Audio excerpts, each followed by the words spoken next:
오늘은 이 본문의 말씀을 가지고 예수 탄생의 기쁨이란 제목으로 말씀을 드리겠습니다.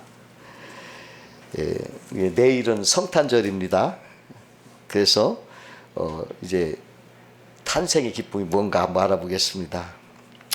인류 역사상의 가장 큰 사건은 예수 탄생입니다. 인류 역사에 수많은 크고 작은 사건이 많았지만 그것이 전 세계인이 쓰는 달력에 표시되진 않아요. 그러나 예수님 탄생만큼은 예수님의 탄생을 기점으로 세계 역사가 기원 전, BC, 기원 전이고 또 예수님의 탄생을 기준으로 그 후가 기원 후, AD라고 표시를 합니다. 예수님의 탄생 그 일이 전 세계 역사의 기원 전과 기원 후로 나누게 됐어요. 그러니까 크리스마스, 예수님이 온 이 탄생일은 최고의 사건인 것을 우리에게 가르쳐주고 있는 것입니다. 예수님의 탄생이 지상 최대의 사건이 됐을 뿐만 아니라 또 최고의 기쁨인 사건입니다.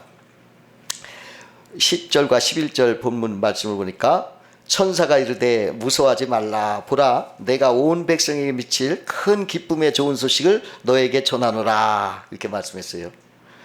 천사가 말했어요. 사람이 말한 게 아니라 하늘의 천사가 말했어요.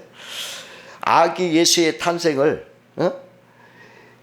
온 백성에게 미칠 큰 기쁨이다. 반가운 소식이다. 이렇게 말하고 있는 것입니다. 그러면 예수 탄생의 기쁨은 무엇이냐? 한번 생각하면서 은혜를 나누겠습니다. 첫 번째로 예수 탄생의 기쁨은 인간의 죄에서 구원을 하는 그러한 기쁨인 것입니다. 모든 인간은 처음 시조 아담의 불순종으로 범죄를 하여서 태어날 때부터 죄를 안고 태어나는 존재입니다. 그러니까 죄는 늘 죄딱지를 붙이고 태어났다는 거예요.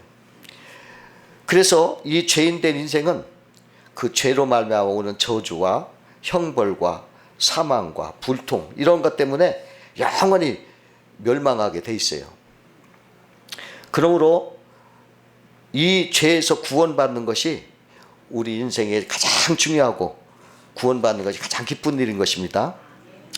그 2010년도 여름에 저 칠레 지하 700m 구리광산에서 구리를 캐던 33명의 그 광부들에게 그 갱도가 무너져 버렸어요. 끔찍한 사고가 일어났던 겁니다.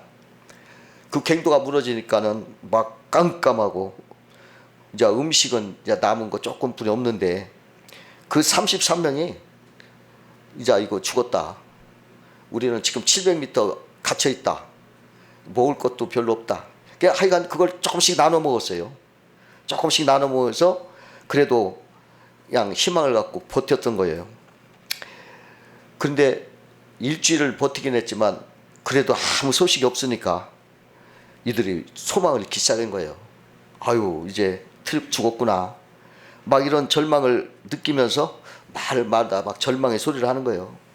또 여기저기서 막 흐느껴요. 어떤 사람은 다시 못 볼 부모님을 생각해서 막 눈물 흘리고, 어떤 사람은 막 죽음의 공포에 막 쌓여서 벌벌 떨고 있고, 어떤 사람은 내가 너무 일찍 죽는다는 것에 막 억울해하고, 아, 우리 인생은 이렇게 캄캄한 굴에서 무너져 죽는구나 이렇게 생각을 한 거예요. 그리고 아무도 막 말을 못하고 이제 가만히 있는 거예요. 모두들 죽음으로 체험하고 그렇게 10일이 지났는데 갱도에 묻힌 지 17일 만에 천장에서 달그락 소리가 들렸어요. 뭔지 지상에서 연락이 오는 그런 소리였어요. 그 순간 그들이 야, 살았다 하고 서로 막 얼싸안고 얼마나 기뻐했는지 모릅니다. 그 달그락 작은 소리 하나가 그들로 하여금 지상과 연락이 닿을 것이라는 기대를 갖고 그 기대로 다시 가족을 볼 것이라는 소망과 기쁨으로 충만했던 것입니다. 그 소리는 그들에게 음식을 전달하는 구멍을 뚫는 소리였어요. 며칠 뒤에 캡슐로 음식을 이렇게 날라줬기 때문에 그걸 먹고 결국은 69일 만에 그들이 한 명도 희생자 없이 33명 전원이 구출되었습니다. 이 소식에 전 세계 사람들이 감동하고 또 감동했어요. 그들에게 다시 살 것이라는 믿음에 처음으로 주었던 것은 달그닥 하는 구멍 뚫는 소리였던 것입니다. 이 소리 하나가 그들의 마음에 절망에서 희망으로 바꿔놨고, 그 작은 소리 하나가 얼마나 반갑고 고마운지 알 수가 없었다는 것입니다. 생명이 죽음에서 구원을 받으면 이렇게 기쁜 것입니다. 영적으로 우리 인간도 죄 때문에 죽음의 갱도에 빠져서 영원히 죽을 수밖에 없는, 영원히 소망이 없는 절망하고 있을 때 구원의 달그락 소리가 난 거예요. 그게 무슨 소리냐? 예수님의 구원의 소식인 것이 들렸다는 것입니다. 예수님이 이 땅에 오셔서 우리를 구원해 주셨다는 소식을 들은 우리는 최대의 기쁨인 것입니다. 하나님은 우리를 죄에서 구원하시려고 독생자 예수 그리스도를 우리 구원의 캡슐로 우리에게 보내신 것입니다. 누구든지 예수를 믿고 회개하면 죄와 저주, 사망에서 구원을 받는 것입니다. 예수님은 우리를 죄에서 구원하시기 위해서 십자가에서 피를 흘려서 우리의 죄를 다 대속하셨고, 죽으셨다가 3일 만에 다시 부활하셔서, 그래서 우리는 그 예수를 믿기만 하면 무슨 어떤 공로나 선행이나 노력 그런 것이 없이 그냥 믿기만 해도 구원을 받는다는 그 구원의 복음이 들려진 것입니다. 예수를 나의 구주로 믿고 그의 뜻을 따르면 어떠한 업적, 선행, 노력 이거 없어도 은혜로 구원을 받는다, 이것입니다. 무디가 이러한 진리를 탄광촌에 가서 이렇게 믿음으로 말했어요. 여러분들 예수를 믿기만 하면 다 구원받습니다. 그러니까 그 중에 한 광부가 무디를 찾아와서 말했습니다. 무디 선생님 말대로 하면 구원을 그냥 믿기만 하면 공짜로 얻어진다는 것인데, 세상에 아무리 작은 것도 공짜가 없는데 이거 믿어지지가 않네요. 그렇게 뭔가 대가가 있어야 할 텐데요. 이렇게 말한 거예요. 그러니까 그 말을 듣고 무디가 말했습니다. 당신은 갱 속에 얼마나 깊이 들어갑니까? 네, 한 수백 미터 이렇게 들어갑니다. 그러면 그렇게 깊은 곳에서 어떻게 올라오셨습니까? 그거야 간단합니다. 승강기를 타고 이렇게 올라오면 되니까요. 그러면 승강기를 탈 때 돈을 냈습니까? 아니요. 승강기 회사에서 다 설치해 놓았기 때문에 그냥 버튼만 누르면 됩니다. 광부의 말을 듣던 무디가 즉각적으로 말했습니다. 바로 그겁니다. 당신이 승강기를 탈 때 버튼만 누르면 되듯이 하나님께서 이미 우리를 위해서 예수 그리스도로 그 대가를 다 지불하셨으므로 우리가 구원받기 위해서 할 일이라는 것은 아무것도 없습니다. 오직 예수를 믿기만 하면 우리는 구원을 받게 되는 것입니다. 이렇게 말했던 것입니다. 어떤 생선 장수가 청어를 한줌 지고 가면서 청어 사세요, 청어 사세요 외쳤어요. 지나가던 어느 선교사님이 청어 한 마리 얼마입니까? 이렇게 물어보니까 한 마리 한 양입니다. 그럼 전부 몇 마리 있습니까? 저는 27마리 있습니다. 그러니까 선교사가 27마리 27양을 그에게 주면서 이렇게 말했어요. 2마리만 나에게 주고 나머지는 가시다가 어려운 사람들에게 돈을 받지 말고 그냥 주십시오. 파십시오. 그렇게 하고 부탁을 했어요. 그러니까 청어장수는 얼마나 신이 난지 몰라. 세상에 이렇게 운이 좋은 날이 없어요. 돈은 다 받고 이제 공짜로 주면 되니까. 그래서 또다시 막 목척을 외쳤어요. 싱싱한 청어를 사세요. 돈 받지 않고 그냥 드리겠습니다. 아무리 목이 터져라 외쳐도 이상하게 한 사람도 안 나오는 거예요. 한 사람도. 사람들이 생각할 때 청어장수 저 사람 이상하다. 저 사람은 어째 돈도 안 받고 공짜 준다니까 어떻게 믿을 수 있겠느냐. 그 미친놈 같다 하면서 안 나간 거예요. 그래가지고 한 사람도 온 거 아니에요. 선교사가 이미 청어값을 다 지불한 것처럼 예수님이 죄값을 다 지불했기 때문에 우리는 그냥 예수 믿으면 은혜로 받아들이면 구원 받는다는 그런 사실인 것입니다. 두 번째로 예수 탄생의 기쁨은 하나님이 우리와 함께하고 함께하는 임마누엘 기쁨이라 이것입니다. 예수님께서 마태복음 28장 20절 하반절에 볼지어다 내가 세상 끝날까지 너희와 항상 함께 있으리라 말씀했어요. 전지전능하신 하나님께서 우리와 항상 함께 하신다. 이게 최고의 복이라는 거예요. 이게 큰 기쁨인 것입니다. 옛날 어느 날에 아주 사냥을 좋아하는 왕자가 있었어요. 그때 하루는 이 왕자가 사냥을 하다가 낭떠러지 이렇게 굴러 떨어졌어요. 그게 죽을 지경이 됐는데 마침 그곳을 지나가던 나무꾼이 그 왕자를 구해서 이렇게 치료해 주면서 잘 낫게 해서 왕궁으로 데려다 주었습니다. 그러니까 임금이 얼마나 고마운지 나무꾼을 불러다가 야, 네가 내 아들을 살려주었는데 너에게 큰 상을 내리고 싶다. 내 소원이 뭐냐? 무엇이든지 말하라. 그러니까 임금님 제가 할 도리를 다 한 것뿐인데 무슨 소원이 있겠습니까?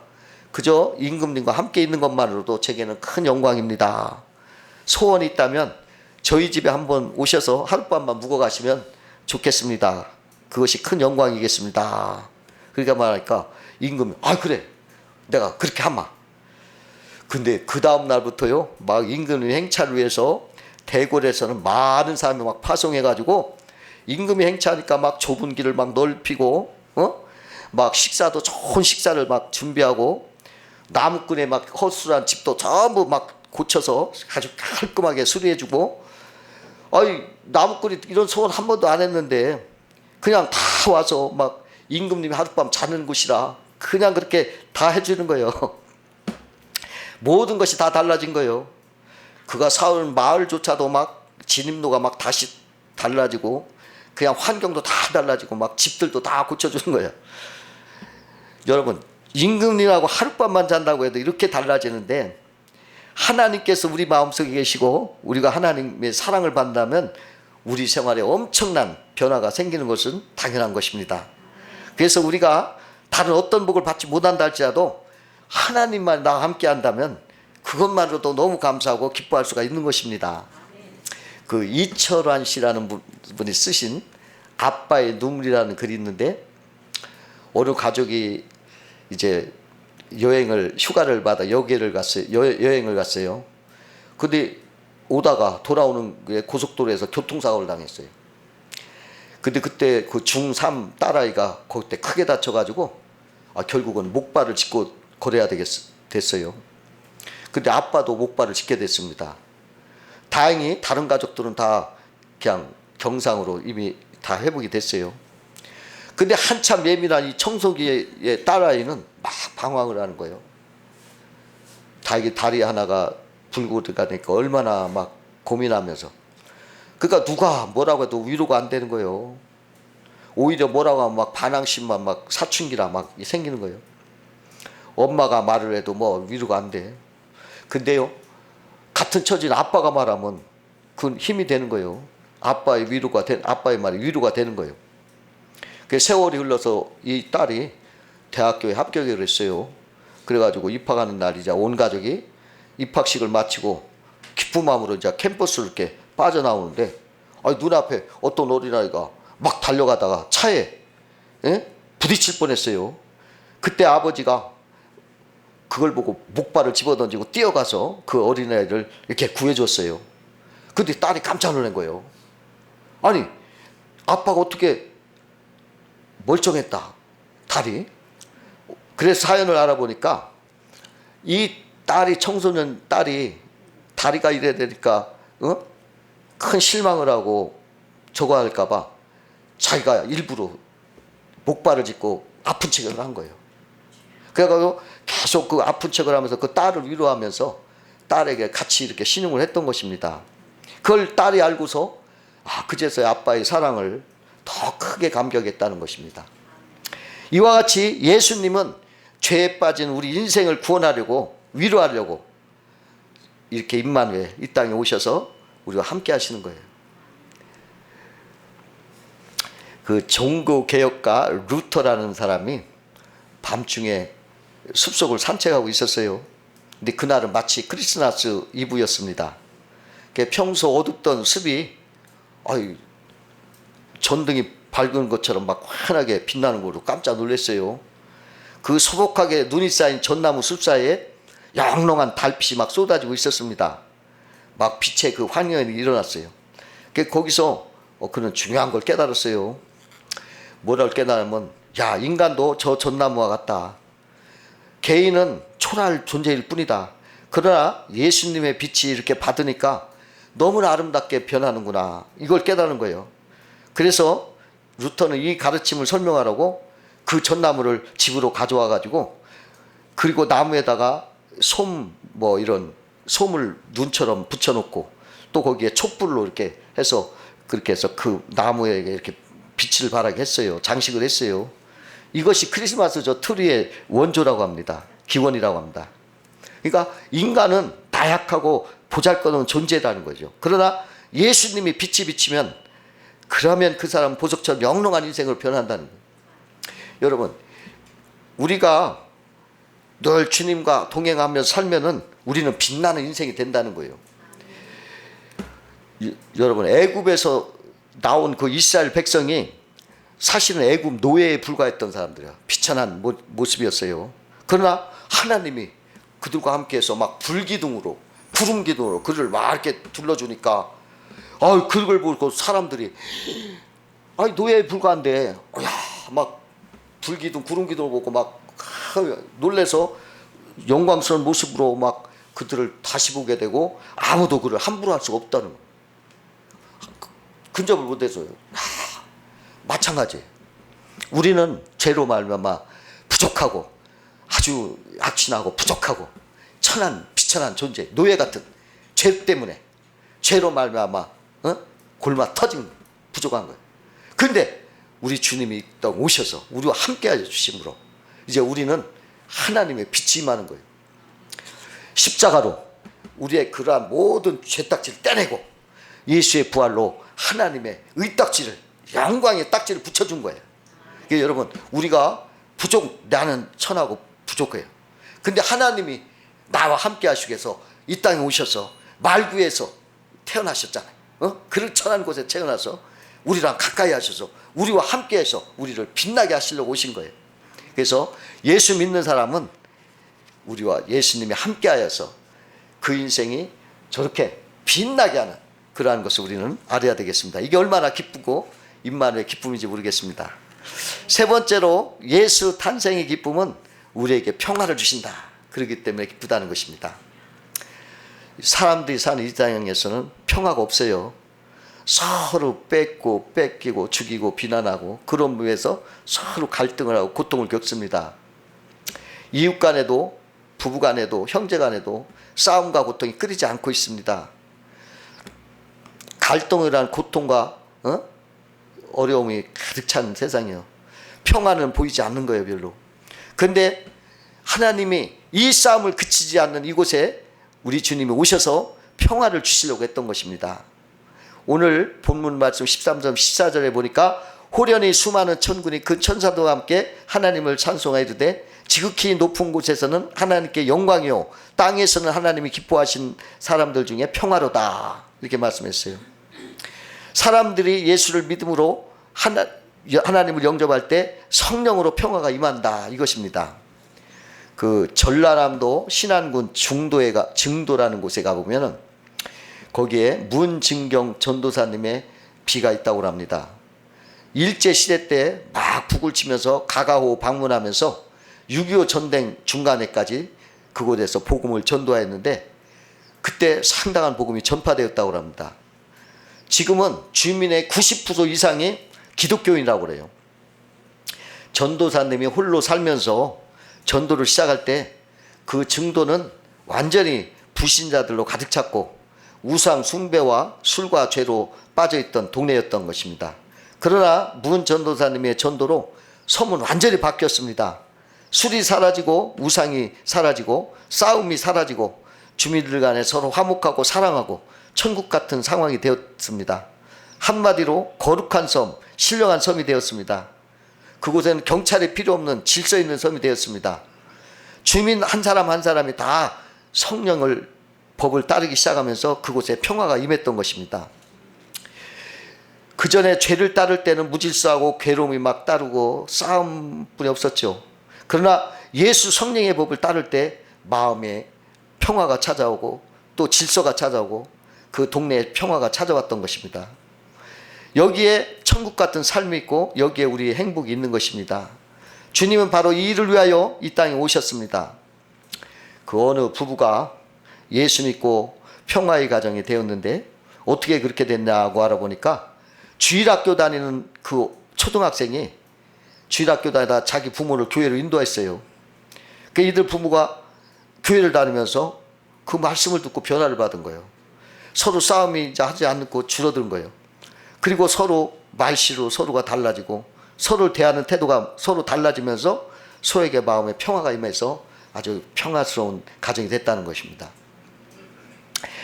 인류의 평화를 가장 위협하는 것은 지구를 멸망시키고 남을 원자폭탄이라고 하는 것입니다.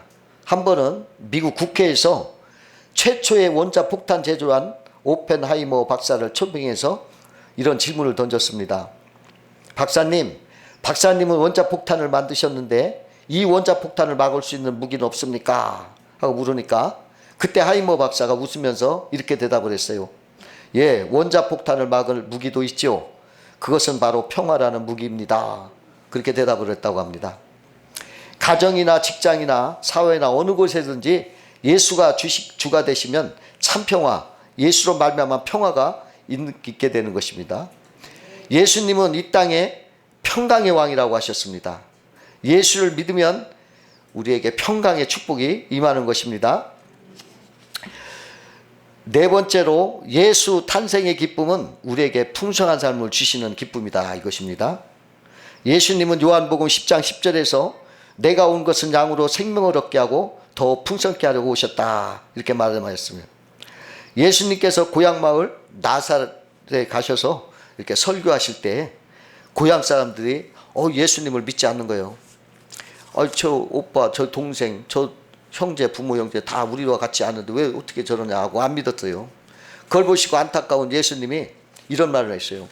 이스라엘에 많은 과부가 있었으나 엘리야를 영접한 이는 가엾다 과부 한 사람뿐이었고 이스라엘에 많은 문둥이가 있었으나 엘리사를 영접한 이는 수리아 사람 나만 장군뿐이었다 이런 말씀을 했어요. 여러분 사렙다 과부는 엘리야를 영접해서 밀가통에서 밀가루가 솟아오르고 기름통에서 기름병이 솟아올랐어요. 나만 장군은 엘리사를 영접해서 썩어가는 자기 문둥이 살이 다 어린아이 살처럼 깨끗하게 되었던 것입니다. 엘리야, 엘리사는 바로 예수님 모형이에요. 예수님이에요. 예수님의 그림자요, 모형이에요. 예수님의 흉내만 내는 그림자 모형일지라도 이토록 풍성함이 있어요. 밀가통에 밀가루가 쏟아지고 기름통에 기름이 문둥이가 어린아이 살까지 변하는 이러한 풍성함이 있었어요. 근데 그 실체 대신 예수님은 얼마나 풍성함을 주시겠습니까? 여러분 엘리야 엘리사 때는 한 사람 한 사람을 상대했죠. 우리 예수님은 지금 20억의 크리스찬들이 기도할 때 20억이 다 응답을 받는 어마어마하게 큰 거예요. 예수 믿으면 죄의 저주와 멸망, 질병과 가난이 다 물러가고 풍성한 복이 찾아오는 거예요. 왜 그러냐? 예수님이 십자가의 나무에 달려서 모든 인간의 죄와 저주를 끊어보려고 피를 흘려서 죽으셨어요. 그러므로 이제 이 죄가 끊어지고 다시 죽음에서 부활하심으로 이제 복이 솟아오른 거예요. 그러니까 밀가통에 밀가루 솟아오르고 기름에서 기름이 솟아온다는 건 바로 십자가의 모형인 거예요. 엘리야의 그 기근, 그 사렙다 과부의 그 기근, 그 죄가 밀가루통에 가난하고 아무것도 없게 했었지만은 이제 그것을 십자가로 끌어내고 다시 부활하심으로 밀가루통에 밀가루가 솟아오고 기름통에 기름이 솟아오는 거예요. 십자가는 바로 죄를 끌어내고 복으로 살았다는 이러한 메시지인 거예요. 그 나만 장군 그 문둥병 얼마나 썩고 냄새나고 얼마나 흉악하고 비천합니까? 근데 그 죄를 예수님이 십자가에서 끌어내고 다시 어린아이 살처럼 붙여주셨어요. 왜? 예수의 부활로. 그렇게 십자가는 그렇게 우리에게 풍요를 주시는 것입니다. 예수를 믿으면 이러한 풍요가 우리에게 오는 것입니다. 그게 역사적으로 증명이 돼요. 미국이라는 나라를 보세요. 그들이 예수를 잘 믿기 위해서 그 청교도들이 저 유럽에서 아메리카로 건너가서 예수님만을 위해서 섬길 때에 그 미국이라는 나라는 역사가 짧아도 세계 최강의 제1의 강대국이 됐고 가장 부유한 나라가 됐습니다. 그 북유럽에는요, 원래 그 영국이라든지 거기 노르웨이, 스웨덴, 거기 핀란드 이런 나라들은 원래가 사실은 바이킹 후예였어요.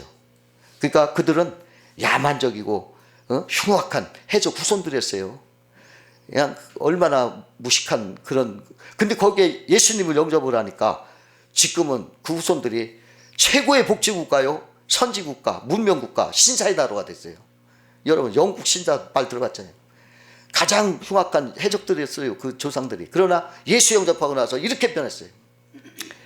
우리나라도 얼마나 가난했어요. 가난한 데다가 전쟁까지 나가지고 다 폐허가 됐어요. 세계 최고 가난한 나라. 그래서 우리나라를 보고서 쓰레기통에서 장 믿고서 필 수 없다 이런 말까지 나왔어요. 그렇게 천대받고 희망이 없던 나라, 가난한 나라였는데 예수 믿고 예수님을 믿고 곳곳에 십자가를 세우고 교회가 만들어져서 하나님을 찬미했을 때 그냥 복을 받아가지고 지금 50년, 60년, 70년 이 안에 세계 10위권 안에 들어오게 된 강대국이 된 거예요. 그러나 저 북한 보세요. 예수님을 배척하고 십자가를 부러뜨리고 그냥 목사들 죽이려고 했던 세계 최하위 가난한 나라가 돼요.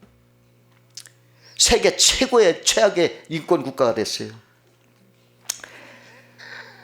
나는 그 북한 사람들이 얼마나 재주가 좋은지 몰라요. 북한 사람들이 그냥 뭘 하는 건 그냥 너무 잘해. 그 서커스 봐요. 그냥 막 공중에 날아다니고. 저렇게 기술 있고 저렇게 훌륭한 사람이 세계 최하위 나라가 된 건 기적이다. 아무리 밀어나고 어두라고 병신 같은 사람도 잘 사는데 어째 저렇게 뛰어난, 저렇게 진짜 이런 사람들이 세계 최하위의 최꼰지가 됐냐. 이거 기적이 아니에요? 예수 떠나면 이런 거예요. 예수 떠나면 아무리 그러니까 예수 성탄이 우리에게 최고의 기쁨과 복을 주는 복된 날일 거예요. 여러분 우리가 성탄절 막 기쁘다, 구주 오셨네, 얼마나 기뻐합니까? 사실 이거보다 100배 더 기뻐해도 부족할 판이에요.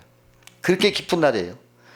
여러분 제가 이 설교를 준비하면서 너무너무 복이 막 끌어오르는데 그 선물 세트를 내가 어떻게 뜯을 수가 없어. 너무 많아서 골고루 이렇게 갔다 오니까 내 말이 지금 너무 많다 보니까